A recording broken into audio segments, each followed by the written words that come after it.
Ya, kembali di Landstalk dan masih ada Mas Nur Cahyo dari komunitas KRL Mania. Kalau bicara soal alasan KRL Mania kemudian belum menemukan mengapa atau alasan yang tepat lah ya, mengapa kemudian KCJ berhak untuk menaikkan tarif 50% ini. Karena kalau dilihat-lihat tidak ada biaya operasional yang mengharuskan tarif yang dibebankan kepada masyarakat ini harus naik ya. Karena kalau dilihat dari kenaikan bahan bakar pun, tarif listrik pun kenaikannya nggak segitunya gitu ya.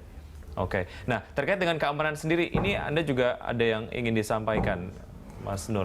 Iya, mengenai keamanan ya, di beberapa bulan terakhir kemarin, 1 bulan terakhir itu ada beberapa kasus yang mungkin jadi perhatian teman-teman pengguna KRL ya. Yang paling sering itu kemarin kejadian, kalau copet itu udah mainstream, sering kejadian. Ini ada kasus kayak penukaran tas di bagasi KRL gitu ya. Jadi kita bawa tas, misalnya bawa laptop taruh di bagasi, kemudian pas turun ternyata tasnya masih ada, cuma bukan tas kita gitu. Dan ditukar yang tas yang isinya laptop segala dan barang-barang kepunyaan kita tuh udah diambil sama pelaku itu ya. Jadi dan sayangnya nggak ada CCTV di dalam KRL, jadi mungkin nggak bisa, susah ngusut pelakunya gitu ya.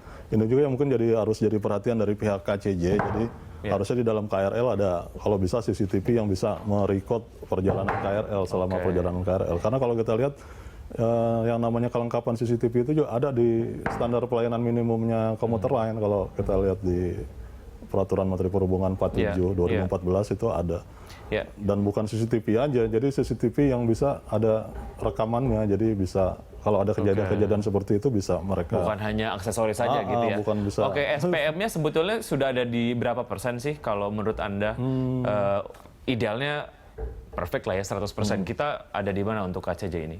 Kalau sekarang ya mungkin antara 60-70 ya, 60-70% ya. Karena kalau setiap hari kita selalu dengar komplainan pengguna KRL ya, dan yang paling dominan itu komplainan mengenai keterlambatan antrian KRL, AC mati, ya, terus ya itu gangguan copet, terus tas diambil segala macam itu ya. Jadi minimal 1 hari aja nggak ada komplainan KRL telat, mungkin udah sukses SPM-nya. Oke, ya. Terkait dengan kenaikan tarif ini, sebetulnya komunitas seperti KRL Mania ini atau mungkin lembaga konsumen lah ya, sebetulnya diajak rembuk nggak sih, Mas Nur?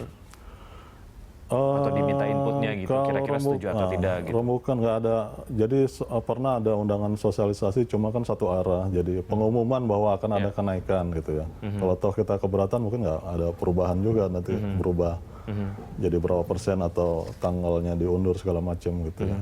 Tapi kita berharap sih karena ini refernya ke subsidi ya, dari pihak Kementerian Perhubungan ada atau juga mungkin dari DPR juga ya, karena yang namanya KRL ini, yang naik KRL kan bukan semuanya yang banyak duit. Iya, betul. Banyak juga yang mungkin jadi asumsinya jangan disamaratakan. Jangan disamaratain. Kalau emang mau ada statement pengguna KRL pendapatannya meningkat, ya harusnya mereka bikin survei yang benar-benar independen, terus ilmiah, dan emang bisa dipercaya gitu ya, lembaga independen. Nanti baru bisa ngomong pendapatan KRL, pengguna KRL pendapatannya meningkat gitu ya. Kayak kemarin juga kasus kursi jemuran di peron, kan banyak yang protes teman-teman. Tapi dari pihak KCJ bilangnya, yang protes persentasenya sedikit gitu.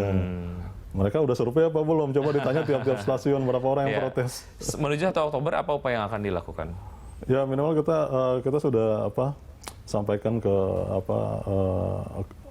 karena kita basisnya di dunia di internet ya, kita udah mention ke pihak Dirjen Kereta Api juga, Menteri Perhubungan, ke DPR juga udah kita sampaikan ke mengenai kalau bisa ada upaya minimal tidak sebesar itu ya. Atau ada hitung ulang subsidi, dan juga dari pihak KCJ juga mungkin harusnya memperbaiki bisa fight lagi untuk subsidi ya. Minimal kalau toh naik tidak sampai 50% gitu ya. Dan dari sisi pelayanan juga, kalau memang mereka insist naik segitu, mereka harusnya segera mensosialisasikan yang namanya standar pelayanan minimum komuter lain. Dan kompensasinya apa yang bisa diberikan ke penumpang kalau SPM itu tidak terpenuhi. Ya, gitu. semoga nanti upaya-upayanya membuahkan hasil. Mas Nur, terima kasih sudah hadir di studio kami hari ini. Bisa demikianlah Dialog Landstalk hari ini. Anda bisa memberikan informasi dan saran kepada kami lewat email di news@berita1.tv atau Anda bisa follow kami via Twitter, Facebook, dan YouTube.